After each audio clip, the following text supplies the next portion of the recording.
심리상담 ASMR 데미안 라디오. 첫 번째 이야기.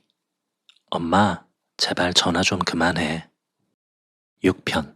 한소정, 원망. 회사에 급한 업무가 있어서 오늘 상담은 못 갈 것 같아요. 죄송합니다. 몸이 안 좋아서 좀 쉬어야 할 것 같아요. 내일 상담은 일주일 뒤로 미룰 수 있을까요? 지난주, 그리고 오늘. 연이은 소정의 메시지를 확인한 지안이 잠시 생각에 잠겼다. 소정의 메시지는 매번 안녕하세요 상담사님으로 시작해서 감사합니다로 끝났다. 하지만 인사도 없는 건조한 말투로 2번을 연달아 상담을 미룬 소정. 저항을 느끼는 단계에 들어선 것일까? 기다려보자. 소정씨는 행복하고자 하는 의지가 강한 분이니까. 다음 주 같은 요일, 소정이 제 시간에 상담실로 들어왔다. 어두운 표정으로 눈을 피하며 인사하는 소정을 지안이 여느 때와 다름없이 차분하게 맞이했다. 을에 오가는 안부 인사 뒤에 흐른 잠깐의 정적을 지안이 먼저 깨뜨렸다. 소정씨 상담을 몇 번 미루셔서 혹시 상담이 힘든 건 아닌지 걱정됐어요. 지안과 잠깐 눈을 마주치고는 다시 고개를 숙인 소정이 조심스럽게 입을 열었다. 저 솔직하게 말씀드려도 되나요? 그럼요. 말씀해 주시면 상담에 무척 도움이 될 거예요. 상담의 부작용인지 마음이 더 힘들어진 것 같아요.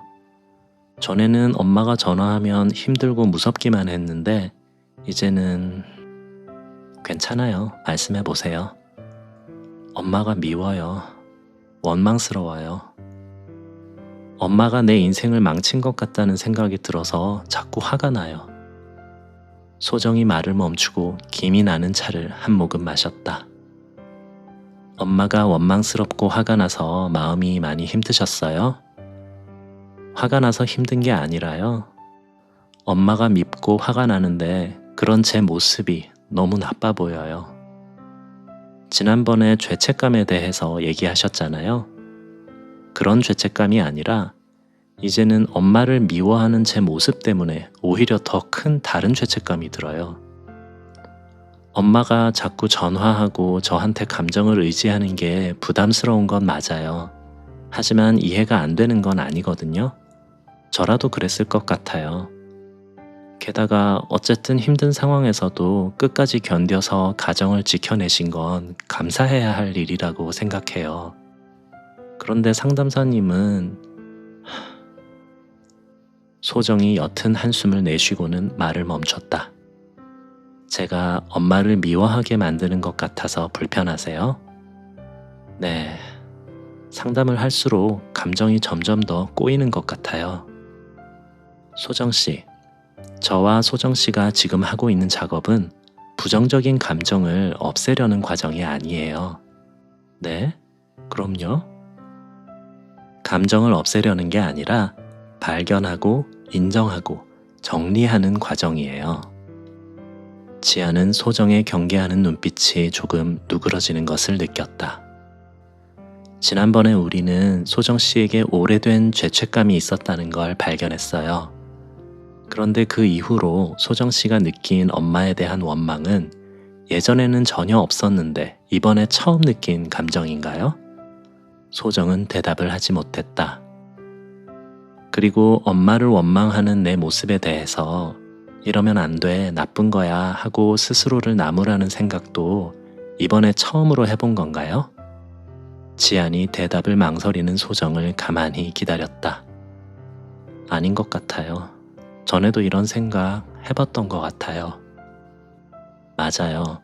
이미 소정씨 마음속에 있었지만 억지로 눌러온 감정들이에요. 하지만 감정은 누른다고 없어지지 않아요. 오히려 누를수록 더 증폭되고 골마요. 우리는 지금 엄마와의 관계 속에서 소정씨에게 오랫동안 쌓인 감정들을 하나씩 풀어내고 발견하는 작업을 하고 있는 거예요. 그 감정들을 하나씩 인정하고 정리하게 되면 그때 소정씨는 엄마를 진심으로 이해할 수 있게 될 거예요. 힘든 시절을 살아내고 견뎌낸 한 여자인 최미선으로, 그리고 나의 엄마인 최미선으로.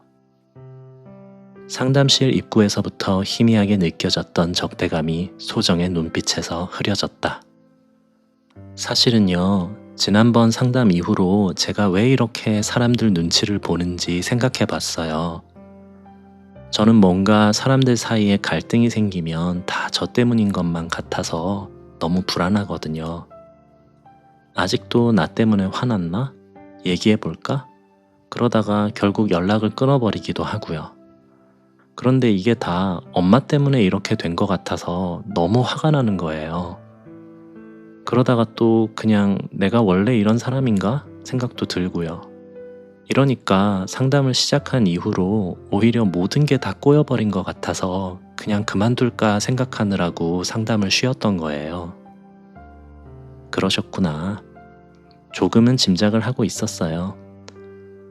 그런데 소정씨, 그런 소정씨 모습은 소정씨의 본래 성격인 것 같으세요? 아니면 엄마 때문인 것 같으세요?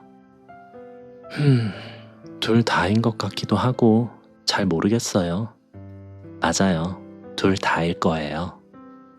의외의 대답인지 소정이 처음으로 웃었다. 지안도 함께 미소 지었다. 우리 상담 시작하기 전에 예비검사 했었잖아요. 소정씨는 사회적 민감성이 아주 높아요. 타인의 감정을 잘 느낄 뿐만 아니라 자신의 감정을 타인에게 인정받는 것도 아주 중요하게 여긴다는 뜻이에요. 그래서 소정씨는 사랑하는 엄마가 힘들어할 때마다 엄마의 기분을 좋게 해드리려고 엄청 노력했을 거예요. 그리고 그걸 인정받고 싶었을 거예요. 그런데 엄마는 기분이 나아지지도 고마워하지도 않고 오히려 소정씨를 비난할 때가 많았죠. 결국 소정씨는 도대체 어떻게 해야 엄마가 좋아할까? 내가 뭘 잘못했길래 엄마 기분이 풀어지지 않을까? 늘 눈치를 살피는 사람이 된 거죠. 소정씨가 선천적으로 타고난 기질이 엄마와의 관계 속에서 강화되었다고 볼 수 있어요.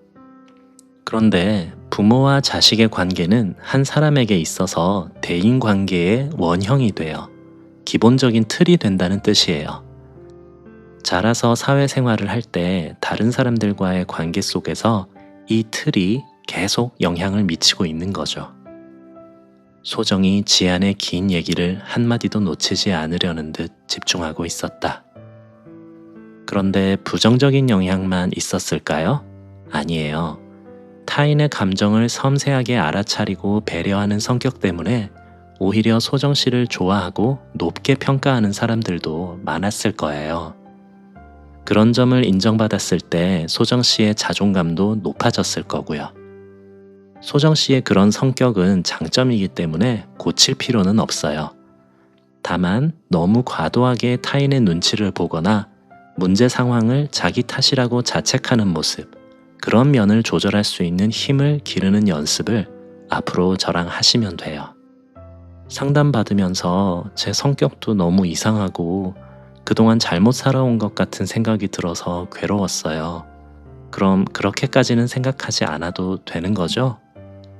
소정이 한결 편해진 표정으로 되물었다. 그럼요. 그런데 소정씨, 아까 상담 때문에 부작용이 생긴 것 같다고 저한테 말씀하셨죠? 네. 소정이 미안한 듯 겸연쩍게 대답했다.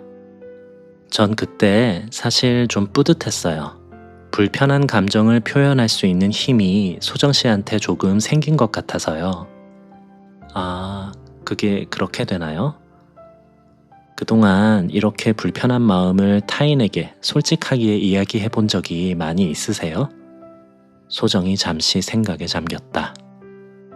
남자친구한테 참다 몇 번 조심스럽게 얘기한 거 말고는 거의 없는 것 같아요.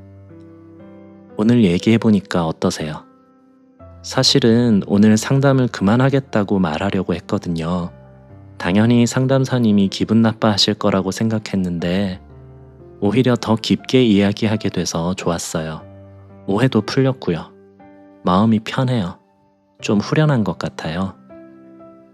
이렇게 감정을 밖으로 꺼내놓으면 많은 경우에 문제가 해결이 돼요. 관계가 더 돈독해질 수도 있고요. 앞으로 이런 경험을 점점 더 많이 쌓아가도록 같이 노력해봐요. 네, 한번 해볼게요. 지안이 웃으며 대답하는 소정을 흐뭇하게 바라보았다.